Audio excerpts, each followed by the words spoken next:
शांति। आज 18 नवंबर 2023 और आज सारे भारत भर में छठ पूजा विशेष मनाई जाती है। छठ पूजा में एक तो सूर्य को तर्पण देना होता है, अर्थात उगता सूरज और सूर्यास्त जब होता है उस समय लोग जाकर के विशेष गंगा में या नदियों में खड़े होकर सूर्य को तर्पण देते हैं। वैसे है ये संगम की यादगार कि जब परमात्मा ज्ञान सूर्य इस संसार में आते हैं और सभी आत्माओं की ज्योति जग जाती है, हर एक के जीवन में खुशहाली छा जाती है, भाई भाई की दृष्टि वृत्ति विकसित हो जाती है और चहुं ओर जीवन के अंदर लाभ ही लाभ महसूस करते हैं, तो हर एक आत्मा दिल से ज्ञान सूर्य परमात्मा को तर्पण देना अर्थात अपनी कृतज्ञता अर्पित करना है। जब कृतज्ञता अर्पित करते हैं, क्योंकि हम सभी जानते हैं कि ज्ञान सूर्य परमात्मा सतयुग में तो साथ में नहीं आएंगे, यहां से ही हम सभी को परमधाम घर ले जाएंगे और फिर वहां से हम नीचे उतरेंगे सतयुगी नई दुनिया में। तो उस परमात्मा के प्रति कृतज्ञता का भाव कब अर्पित करें? तो ये कृतज्ञता का भाव अर्पित करने का भी बहुत सुंदर त्योहार के रूप में मनाया जाता है। लोग भले स्थूल सूर्य को तर्पण देते हैं, वास्तव में है परमात्मा के प्रति शुक्रिया का भाव अर्पित करना। तो आज दिल से हम सभी ज्ञान सूर्य परमात्मा को शुक्रिया का भाव अर्पण करेंगे, ऐसा शुक्राना मानेंगे जिससे कम से कम हमें एक आत्म संतुष्टि मिले कि हमने परमात्मा की श्रीमत पर चल करके उसके जो चाहना है उस चाहना के अनुसार अपनी यथाशक्ति पुरुषार्थ करते हुए भी अपने जीवन को श्रेष्ठ बनाया। तो शुक्रिया बाबा, शुक्रिया। सुनते हैं आज के बाबा के अनमोल मधुर महावाक्य। ओम शांति। मीठे बच्चे, मनुष्य को देवता बनाने की सर्विस का तुम्हें बहुत बहुत शौक होना चाहिए, लेकिन इस सर्विस के लिए स्वयं में हड्डी धारना चाहिए। सर्विस का शौक होना चाहिए, लेकिन बिना धारणा के सर्विस कैसे करेंगे? इसलिए बाबा कहे हड्डी धारना चाहिए। आज की मुरली से प्रश्न है, आत्मा मैली कैसे बनती है? आत्मा पर कौन सी मैल चढ़ती है? उत्तर है, मित्र संबंधियों की याद से आत्मा मैली बन जाती है। पहले नंबर का किचड़ा है देह अभिमान का, फिर लोभ मोह का किचड़ा शुरू होता है। यह विकारों की मैल आत्मा पर चढ़ती है, फिर बाप की याद भूल जाती है, सर्विस नहीं कर सकते हैं। आज की मुरली से पहले गीत बजा है, तुम्हारे बुलाने को जी चाहता है। ओम शांति। यह गीत बड़ा अच्छा है। बच्चे गारंटी भी करते हैं कि आपका सुन करके फिर यह ज्ञान सुनाने की दिल होती है। याद तो बच्चे करते हैं, यह भी जरूर है वो याद करते होंगे और मिले भी होंगे। कई बच्चे बाबा को याद करते भी होंगे और मिले भी होंगे। कहा जाता है फोटो में कोई आकर के यह वर्षा लेते हैं। अभी तो बुद्धि बहुत विशाल हो गई है। जरूर 5000 वर्ष पहले भी बाप राजयोग सिखाने आया होगा। पहले पहले तो यह समझाना है क्या समझाना है कि नॉलेज किसने सुनाई थी, क्योंकि यही बड़ी भूल है। ये नॉलेज किसने सुनाई थी, तो बाबा कहे यही सबसे बड़ी भूल है कि वो समझते हैं श्री कृष्ण ने सुनाई। बाप ने समझाया है, सर्वशास्त्रमय शिरोमणि गीता है, भारतवासियों का शास्त्र। सिर्फ मनुष्य ये भूल गए हैं कि सर्वशास्त्रमय गीता किसने गाई और उससे कौन सा धर्म स्थापन हुआ। बाकी गाते जरूर है कि भगवान आप आओ। भगवान तो जरूर आते ही है, नई पावन दुनिया की रचना रचने। दुनिया का ही तो फादर है ना।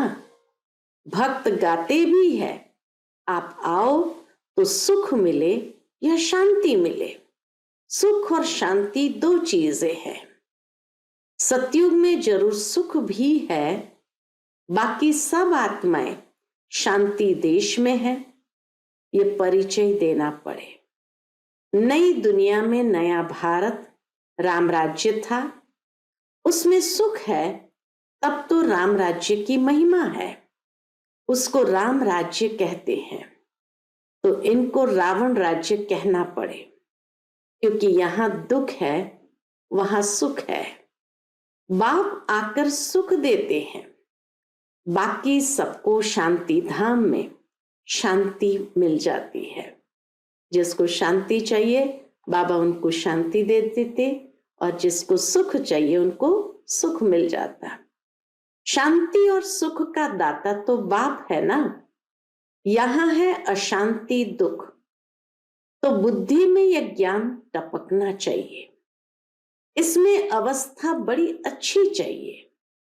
ऐसे तो छोटे बच्चों को भी सिखलाया जाता है, परंतु अर्थ तो समझा न सके।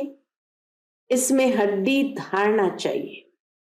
जो कोई भी फिर प्रश्न पूछे तो समझा भी सको। बाबा कहे धारणा अच्छी होगी तो कोई भी अगर प्रश्न पूछेंगे तो उसको समझा भी सके। अवस्था अच्छी चाहिए। अगर अवस्था ही अच्छी नहीं है तो क्या समझा सकेंगे। नहीं तो कभी देह अभिमान में, कभी क्रोध मोह में गिरते रहते हैं। लिखते भी है बाबा, आज हम क्रोध में गिरा, आज हम लोभ में गिरा। अवस्था मजबूत हो जाती है तो गिरने की बात ही नहीं रहती।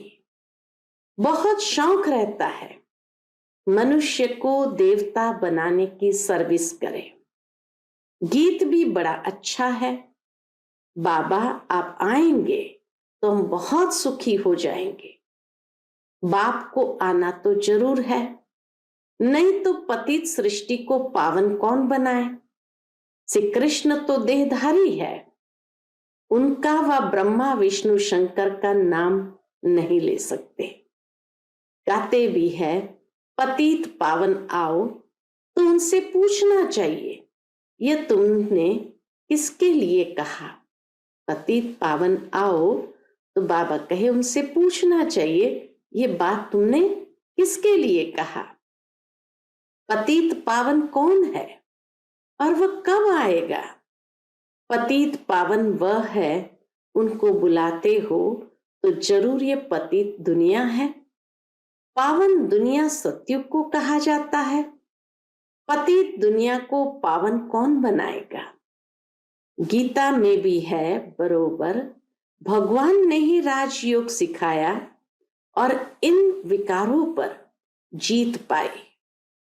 काम महाशत्रु है, पूछना पड़ता है कि यह किसने कहा कि मैं राजयोग सिखाता हूं। काम महाशत्रु है, किसने कहा ये बात।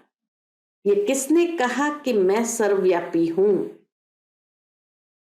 इस शास्त्र में लिखा हुआ है।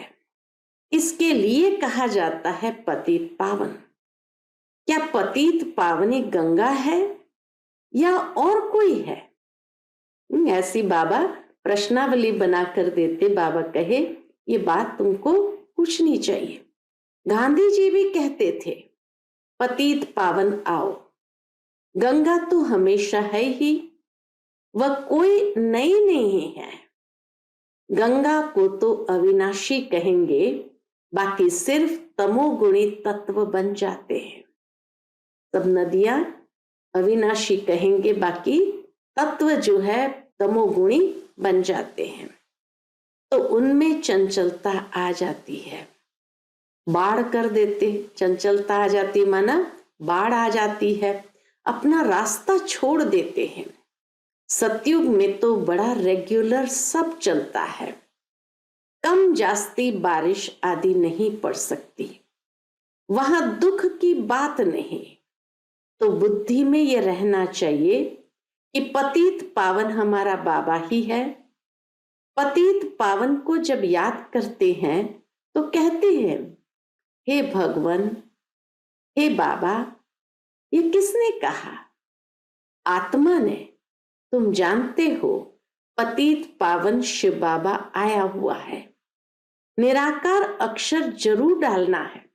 बाबा कहे निराकार अक्षर जरूर डालना है, नहीं तो साकार को मान लेते हैं। आत्मा पतित बनी हुई है, यह कह नहीं सकते कि सब ईश्वर है। अहम ब्रह्मास्मि या शिवोहम कहना बात एक ही है, लेकिन रचना का मालिक तो एक ही रचता है। बल मनुष्य और कोई लंबा चौड़ा अर्थ करेंगे, बाबा कहे बल मनुष्य और कोई लंबा चौड़ा अर्थ करेंगे, हमारी बात तो है ही सेकंड की। सेकंड में बाप का वर्षा मिलता है। बाप का वर्षा है स्वर्ग की राजाएं, उनको जीवन मुक्ति कहा जाता है। यह है जीवन बंध। समझाना चाहिए बरोबर। जब आप आएंगे तो जरूर हमको स्वर्ग का मुक्ति, जीवन मुक्ति का वर्षा देंगे। तभी लिखते हैं, क्या लिखते हैं? मुक्ति जीवन मुक्ति दाता एक है। यह भी समझाना पड़े, सतयुग में है ही एक आदि सनातन देवी देवता धर्म।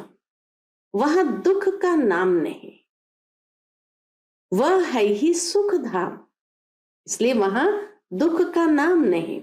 सूर्यवंशी राज्य चलता है, फिर त्रेता में है चंद्रवंशी राज्य, फिर द्वापर में ही इस्लामी बौद्ध ही आएंगे।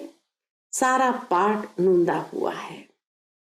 तो सूर्यवंशी राज्य चलता है, फिर त्रेता में चंद्रवंशी राज्य चलता, फिर द्वापर में ही इस्लामी बौद्ध ही आएंगे। सारा पाठ नूंदा हुआ है। एक बिंदी जैसी आत्मा में और परमात्मा में कितना पाठ नूंदा हुआ है। आश्चर्य की बात है, इतनी छोटी सी आत्मा में कितना पाठ नूंदा हुआ है। शिव के चित्र में भी ये लिखना पड़ता है कि मैं ज्योतिर्लिंगम जितना बड़ा नहीं हूं, मैं तो स्टार मिसल हूं। बाबा कहे ये लिखो कि परमात्मा तो स्टार मिसल है, आत्मा भी स्टार है। गाते भी है, भ्रुकुटी के बीच में चमकता है अजब सितारा। तो वह आत्मा ही ठहरी। मैं भी परम पिता परमात्मा हूं, परंतु मैं सुप्रीम पतित पावन हूं। मेरे गुण अलग है, तो गुण भी सब लिखने पड़े। एक तरफ शिव की महिमा, दूसरे तरफ श्री कृष्ण की महिमा। ऑपोजिट बातें हैं, अक्षर अच्छी रीति लिखना पड़े, जो मनुष्य अच्छी रीति से पढ़कर समझ सके। स्वर्ग और नरक, सुख और दुख, चाहे श्री कृष्ण का दिन और रात को हो, चाहे ब्रह्मा का दिन और रात को हो। सुख और दुख कैसे चलता, यह तो तुम जानते हो। सूर्यवंशी है 16 कला, चंद्रवंशी है 14 कला। वह संपूर्ण सतो प्रधान व सतो, सूर्यवंशी ही फिर चंद्रवंशी बन जाते हैं। सूर्यवंशी फिर त्रेता में आएंगे, तो जरूर चंद्रवंशी कुल में जन्म लेंगे। सूर्यवंशी आत्माएं जैसे ही त्रेता में नीचे आते हैं तो जरूर चंद्रवंशी कुल में जन्म लेंगे। बल राजाई पद लेते हैं, ये बातें बुद्धि में अच्छी रीति बिठानी चाहिए। जो जितना याद में रहेगा, देही अभिमानी होगा तो धारणा होगी। जितना याद में रहेंगे, देही अभिमानी स्थिति होगी तो धारणा अच्छी होगी। वह सर्विस भी अच्छी करेंगे। स्पष्ट कर किसको सुनाएंगे? हम ऐसे बैठते हैं, ऐसे धारणा करते हैं, ऐसे समझाते हैं, ऐसे ऐसे विचार सागर मंथन करते हैं। औरों को समझाने के लिए सारा समय विचार सागर मंथन चलता रहेगा। जिनमें ज्ञान नहीं, उनकी बात तो अलग है। धारणा नहीं होगी, धारणा होती है तो सर्विस करनी पड़े। अभी तो सर्विस बहुत बढ़ती जाती है, दिन प्रतिदिन महिमा बढ़ती जाएगी। फिर तुम्हारी प्रदर्शनी में भी कितने आएंगे, इतने चित्र बनाने पड़ेंगे, बहुत बड़ा मंडप बनाना पड़े। यूं तो इसमें समझाने के लिए एकांत चाहिए। हमारे मुख्य चित्र है ही झाड़, गोला और ये लक्ष्मी नारायण का चित्र। राधे कृष्ण के चित्र से इतना समझ नहीं सकते कि ये कौन है। इस समय तुम जानते हो कि हमको अब बाप ऐसा पावन बना रहे हैं। सब तो एक जैसे संपूर्ण नहीं बनेंगे। हमको बाबा ऐसे श्री लक्ष्मी नारायण जैसे पावन बना रहे हैं, तो सब तो एक जैसे संपूर्ण नहीं बनेंगे। आत्मा पवित्र होगी, बाकी ज्ञान थोड़ी सब धारण करेंगे। धारणा नहीं होती तो समझा जाता ये कम पद पाएंगे। अभी तुम्हारी बुद्धि कितनी तीक्ष्ण हो गई है। नंबरवार तो हर क्लास में होते ही है। कोई तीखे, कोई ढीले, यह भी नंबरवार है। अगर कोई अच्छे आदमी को 3rd ग्रेड समझाने वाले मिल जाए तो वह समझेंगे यहां तो कुछ है ही नहीं। इसीलिए पुरुषार्थ किया जाता है कि अच्छे आदमी को समझाने वाला भी अच्छा दिया जाए। सब तो एक जैसे पास नहीं होंगे। बाबा के पास तो लिमिट है। कल्प कल्प इस पढ़ाई की भी रिजल्ट निकलती है। मुख्य 8 पास होते हैं, फिर 100, फिर है 16,000, फिर प्रजा। उनमें भी शाहूकार गरीब सब होते हैं। कैसे बाबा ने नंबरवार बता दिया। मुख्य 8 पास होते हैं, फिर 100, फिर 16,000, फिर प्रजा, उसमें भी शाहूकार गरीब सब होते हैं। समझा जाता है इस समय ये किस पुरुषार्थ में है, इस पद को पाने लायक है। टीचर को पता तो पड़ता है। टीचर्स में भी नंबरवार होते हैं। कोई टीचर अच्छा है तो सब खुश हो जाते हैं कि ये पढ़ाते भी अच्छा है, प्यार भी अच्छा करते हैं। छोटे सेंटर को बड़ा तो कोई बड़ा टीचर ही बनाएंगे ना। छोटे सेंटर को बड़ा, ये तो कोई बड़ा टीचर ही बनाएगा ना। कितनी बुद्धि से काम लेना पड़ता है। ज्ञान मार्ग में अति मीठा बनना है। स्वीट तब बनेंगे जब मीठे बाप के साथ पूरा योग होगा तो धारणा भी होगी। ऐसे मीठे बाबा से बहुतों का योग नहीं है, समझते ही नहीं। गृहस्थ व्यवहार में रहते बाप से पूरा योग लगाना है। माया के तूफान तो आएंगे ही। कोई को पुराने मित्र संबंधी याद आएंगे, कोई को क्या याद पड़ता रहेगा। तो मित्र संबंधियों आदि की याद आत्मा को मैला कर देती है। किचड़ा पड़ने से फिर घबरा जाते हैं। इसमें घबराना नहीं है। यह तो माया करेगी किचड़ा पड़ेगा ही हमारे ऊपर। होली में किचड़ा पड़ता है ना, हम बाबा की याद में रहे तो किचड़ा नहीं रहेगा। याद से ही किचड़ा भस्म करेंगे। बाप को भूले तो पहला नंबर देह अभिमान का किचड़ा पड़ेगा। फिर लोभ, मोह आदि सब आएंगे। अपने लिए मेहनत करनी है, कमाई करनी है और फिर आप समान बनाने की मेहनत करनी है। सेंटर्स पर सर्विस अच्छी होती है। यहाँ आते हैं तो कहते हैं हम जाकर प्रबंध करेंगे, सेंटर खोलेंगे। मधुबन में आते हैं, प्रभावित होते हैं तो कहते हम जाकर सेंटर खोलेंगे, प्रबंध करेंगे। यहां से गए खलास। बाबा खुद भी कह देते हैं तुम ये सब बातें भूल जाएंगे। यहां तो भट्ठी में रहना पड़े जब तक समझाने लायक हो जाए। शिव बाबा का तो सबसे मीठा कनेक्शन है ना। समझ सकते हैं इस प्रकार की सर्विस करते हैं। स्थूल सर्विस का इजाफा मिलता अवश्य है। बहुत हड्डी सर्विस करते हैं, परंतु सब्जेक्ट तो है ना। उस पढ़ाई में भी सब्जेक्ट होते हैं, तो इस रूहानी पढ़ाई में भी सब्जेक्ट है। पहले नंबर की सब्जेक्ट है याद, पीछे पढ़ाई, बाकी सब है गुप्त। इस ड्रामा को भी समझना पड़ता है। यह भी कोई को पता नहीं है कि 1250 वर्ष हर एक युग में है। सतयुग कितना समय था? अच्छा, वह कौन सा धर्म था? सबसे जास्ती जन्म यहाँ किसके होने चाहिए? बौद्धि, इस्लामी आदि इतने जन्म थोड़ी लेंगे। इसकी बुद्धि में ये बातें नहीं है। शास्त्रवादियों से पूछना चाहिए कि तुम भगवानुवाच किसको कहते हो? सर्वशास्त्रमय शिरोमणि तो गीता है। भारत में पहले पहले तो देवी देवता धर्म था। उनका शास्त्र कौन सा? गीता किसने गाई? श्री कृष्ण भगवानुवाच तो हो ना सके। स्थापना और विनाश कराना तो भगवान का ही काम है। श्री कृष्ण भला कब आया?